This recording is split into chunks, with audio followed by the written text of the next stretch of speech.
Hey everybody, welcome back to the channel. It's Stank Weasel here with another regular dose of irregular content. So, if you haven't guessed,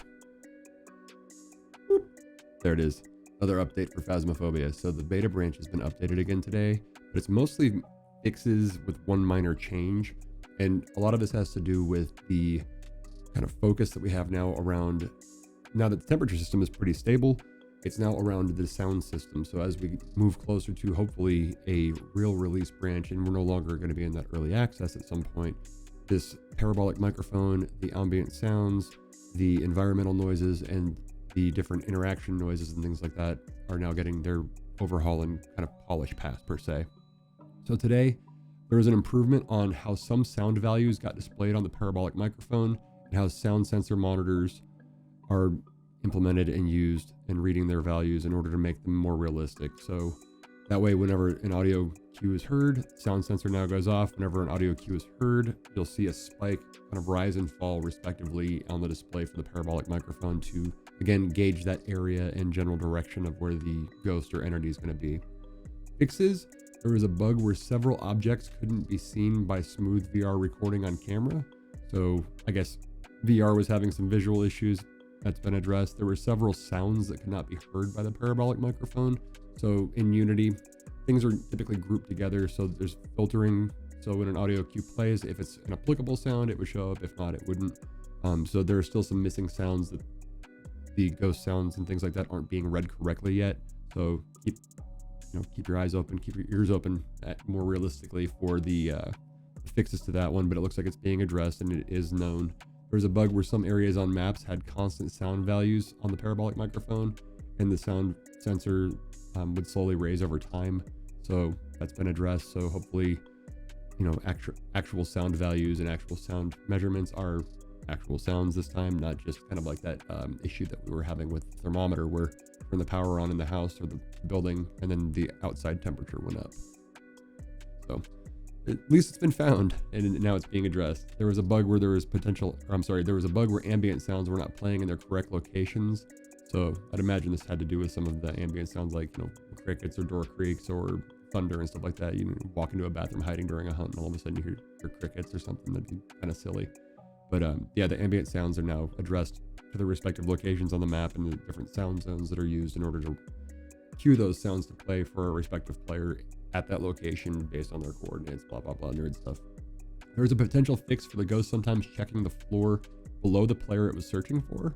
So as we've seen the ghost AI get updated and it wants to hunt and also pursue players based on its last known visual, audible, and then that new logic in order to try and pursue players.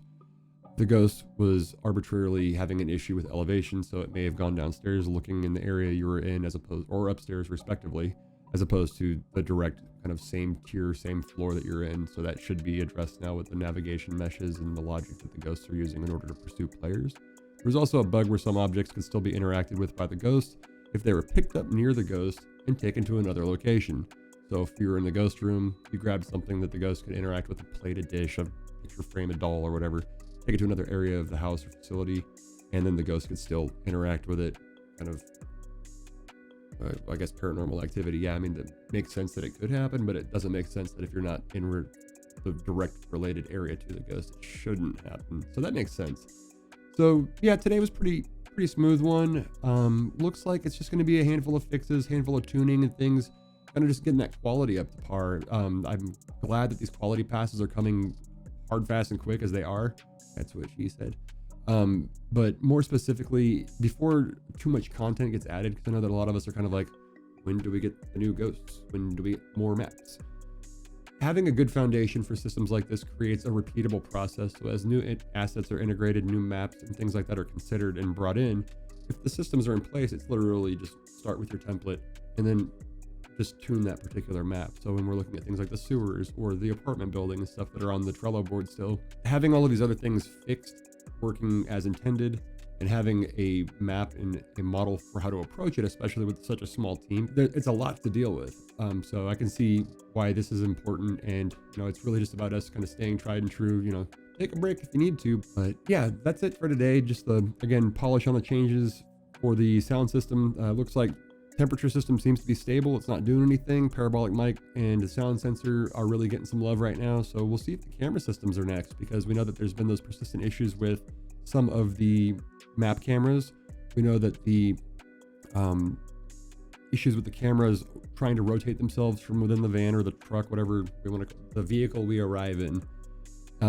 There's been a couple of issues that have been addressed thus far with the photo cameras and evidence. And then we know that on the Trello board, as well as in some of the code, there's indication for the SLS camera, the night vision and things like that. So I'm curious if that's going to be the next system, but fingers crossed that we get all of these things polished up as quickly as possible and everything remains stable. Just keep the feedback going in and we should be good.